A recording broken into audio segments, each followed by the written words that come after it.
Bonjour Naïl Azouz, bienvenue. Vous êtes le cofondateur de Noticia, créé en mars 2020 avec Jordan Chemouhoum. Vous vous attaquez au ticket de caisse, expliquez-nous ça. Oui, alors bonjour Thomas, ravi d'être sur le plateau avec vous aujourd'hui. Donc oui, on s'attaque au ticket de caisse pour deux raisons. En fait, il y a une seule manière de récupérer son ticket de caisse aujourd'hui. C'est soit au format papier, il y a deux manières, soit au format papier, soit par mail. Dans les deux cas, ça présente des inconvénients pour le consommateur. Soit vous repartez du point de vente avec un ticket de caisse en papier de 15 cm de long, soit vous êtes dans l'obligation de fournir une adresse mail ou de créer un compte de fidélité.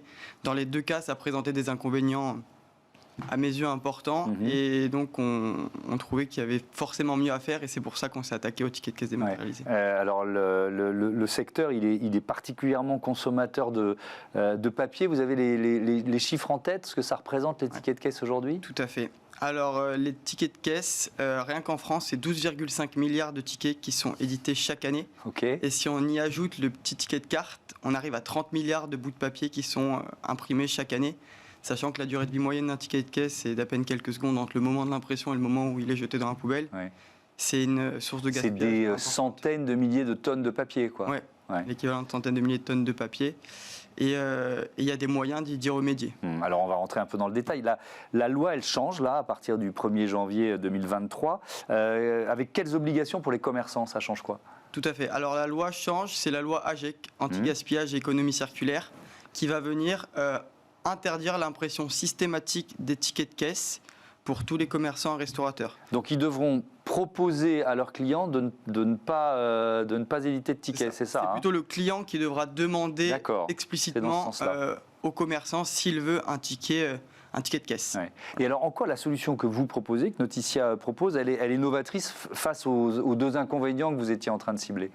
Alors l'idée de Noticia, c'est de réinventer le ticket de caisse dématérialisé pour améliorer l'expérience d'achat des consommateurs d'une part, mais aussi pour le rendre plus écologique.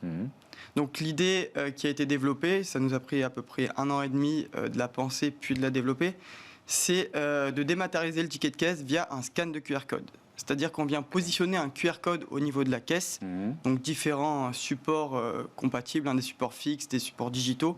L'idée c'est de s'adapter au commerce qu'on a en face et trouver la solution la plus pertinente. Ce qui se passe d'un point de vue consommateur, c'est une fois que vous avez payé vos achats, et quel que soit le moyen de paiement, que ce soit par chèque, carte bleue ou espèce, il vous suffit de scanner le QR code en caisse pour retrouver vos tickets dématérialisés directement sur votre smartphone via le navigateur Internet. Donc c'est vraiment une expérience sans friction. À aucun moment vous avez besoin de fournir une adresse mail, un numéro de téléphone ou de créer un compte fidélité en échange de votre ticket. Il vous suffit d'un scan pour retrouver votre ticket dématérialisé sur le smartphone. Mais alors c'est quoi le modèle économique? C'est les commerçants qui payent quelque chose? Comment ça fonctionne en fait? Alors c'est un peu particulier, étant donné que les commerçants et les restaurateurs vont être imposés par cette loi AGEC de ne plus imprimer les tickets de caisse, et ça va pas mal changer leur quotidien. On ne voulait pas apparaître comme une double peine. Donc on a fait un choix un peu engagé, c'est de rendre gratuite la dématérialisation des tickets de caisse. Donc si vous êtes commerçant et que vous voulez vous mettre en conformité avec la loi AGEC, on peut vous installer notre solution de dématérialisation des tickets de caisse gratuitement. Donc on vient télécharger notre petit logiciel sur votre caisse et on positionne le QR code. En revanche, ce qui va être payant, c'est la suite.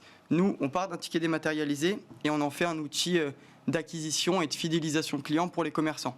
C'est-à-dire que sous chaque ticket, le commerçant va disposer d'un espace sur lequel il va pouvoir avoir un encart publicitaire, sur lequel il va pouvoir mettre en avant ses offres du moment, par exemple. Il va également pouvoir rediriger ses clients vers des réseaux sociaux, un site marchand pour générer du trafic en ligne et potentiellement du chiffre d'affaires en ligne. Et une troisième fonctionnalité comme la collecte de l'avis client directement depuis le ticket. Oui, alors vous me disiez, l'autre système, c'est souvent l'obligation pour le client d'une sorte de fidélité, de carte de fidélité, etc. Là, ce sera une option pour le client. Là, pour le client, ça devient une option. Pour préciser le propos, Noticia, ça a deux aspects. Il y a l'aspect dématérialisation. Donc on dématérialise le ticket de caisse, on vous permet d'être en conformité avec la loi AGEC. Et il y a le deuxième aspect qui est le côté média, qui concerne le commerçant, qui va pouvoir se servir de ce ticket de caisse comme un outil marketing. Donc pouvoir envoyer des promos à ses clients, des liens de redirection et collecter son avis client depuis le ticket dématérialisé. De cette manière, on peut multiplier par 5 voire par 10 le nombre de d'avis clients collectés. Ça compte beaucoup pour les commerçants et restaurants. Évidemment, merci beaucoup et bon vent à Noticia. Voilà, c'est la fin de ce numéro de Smart Impact. Je vais remercier Louise Perrin à la programmation et à la production, assistée de Lily Zalkin. À la réalisation, c'est Angel Jean Girard. Et puis au son, Héloïse Merlin et Ulysse Touré. Salut à toutes et à tous.